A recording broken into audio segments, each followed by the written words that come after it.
Let's talk about why so many people are struggling right now. Jobs don't pay enough. Rent is outrageous, and groceries are eating up entire paychecks. And healthcare costs more than a mortgage. People are frustrated, exhausted, and looking for answers. Now, a good leader would take that frustration and turn it into action.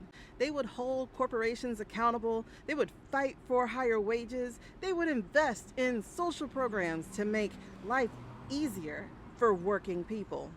But a fascist leader? Oh, baby, they do the opposite. Instead of solving problems, they find scapegoats. Instead of fixing the system, they convince people that the problem is outsiders taking their jobs, minorities draining resources, or activists trying to change the culture. You see, this tactic is called appeal to social frustration, and it is the fifth warning sign of fascism according to Umberto Eco's 14 Laws of Fascism. So, hey y'all, I'm Sheniqua, and this is I Got Tea.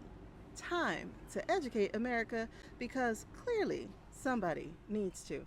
Now, before we get into it, hit that like button, share this video, and drop a money emoji in the comments if you have ever felt like the system was rigged against you. Now, today we're breaking down how fascists weaponize economic despair to turn everyday people against each other. Let's talk about how this strategy actually works, how it has been used throughout history, and why it is so dangerous, especially now. So what is the appeal to social frustration? The appeal to social frustration is when fascists take that anger and fear that people feel during economic downturns and redirect it toward a specific group. Instead of looking at corporate greed, tax breaks for billionaires, or policies that actually hurt working class people, they tell people to blame immigrants for stealing jobs, minorities for draining welfare programs, activists and progressives for ruining the country's traditions. Now, by doing this, fascists shift attention away from the actual people in power and make sure that struggling communities turn against each other instead of uniting to demand real change. You see, this is a classic divide and conquer strategy, and girl, it works every time. So, let's look into some historic examples before we get into why it's relevant to us. So for example one, we're going to look at post-World War Germany. Now, after losing World War I, Germany was in an economic ruin. These people were humiliated, struggling, and desperate. And instead of acknowledging that the government had made poor decisions and that the economy was collapsing due to structural failures, that mustache man gave people an easier answer. Blame the Jews. And he blamed the Jews for every economic problem Germany had. He pushed the idea that Jewish businesses were stealing from hardworking Germans, and this created widespread anti-Semitism that led to the Holocaust. And the truth? Germany's economic collapse had nothing to do with Jewish people. But by creating an enemy, Hitler was able to unite people behind his fascist ideology. And in example two, we're talking Mussolini and Italy. So Mussolini rose to power by playing on the fears of the Italian middle class. And after World War I, Italy was struggling financially and socialism was on the rise. And instead of helping working people, Mussolini told Italians that communists, labor unions, and foreigners were the real problem. Sound familiar?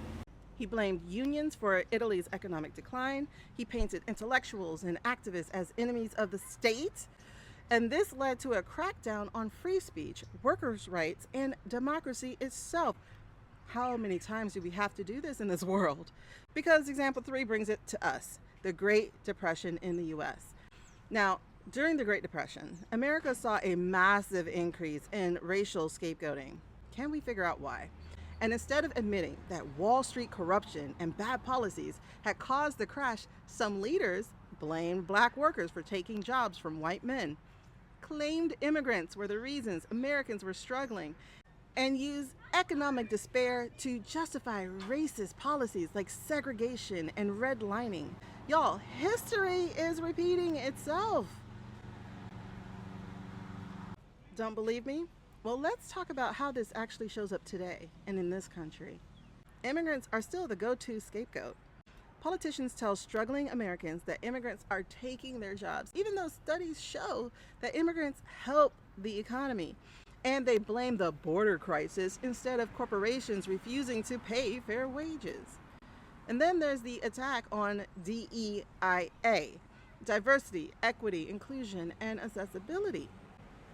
You see, fascist leaders claim that diversity efforts are the reason wages are low and that wokeness is making life harder for working class people.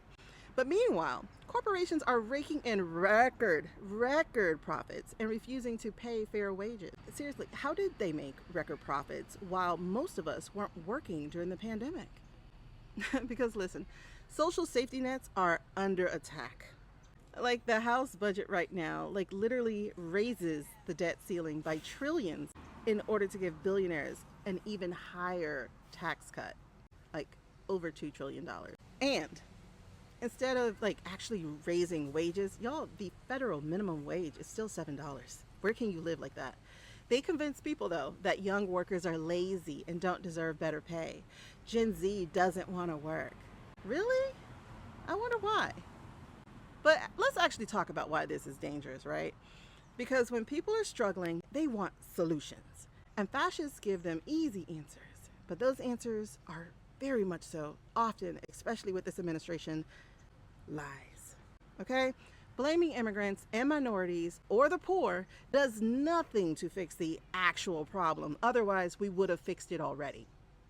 Now, if we allow them to turn us against each other, we will never unite to fight the actual systems keeping us down. So, because I keep seeing this question under all my videos and under other videos, what can we do to fight back? Let's call it out, okay? Because step one is for you to call it out. Call out the scapegoating when you see it. When someone blames immigrants, minorities, woke culture, or DEIA, ask them who actually has the power. And spoiler alert, it is not the broke immigrants working minimum wage jobs. Lord. The second thing you can do is support real economic policies that actually help people. Fight for higher wages, universal health care, and workers' rights. Call out politicians who blame the poor instead of taxing the rich. And instead of going, oh my God, if I pay people higher wages, I'm going to go bankrupt. Maybe if people got paid higher, they can spend more. Have y'all considered that part of the math problem? Sorry. Let me pull it back. The third thing you can do. Listen, just stop falling for the divide and conquer trap already. Poor and working class people have more in common with each other than they do with the billionaires. And if we unite instead of fighting each other, we can actually change the system. One that empowers, okay, instead of imprisons. Now, when someone tells you to blame immigrants, minorities, or activists for your struggle, ask yourself again, who actually benefits from you believing that? And I promise you, it's not you. Whew. Y'all, this has been another episode of I Got Tea. Time to educate America. Now, if you enjoyed this episode, please like, follow, and share this video because, girl, they don't want us talking about this. And trust me, they're not going to like what we got to talk about next.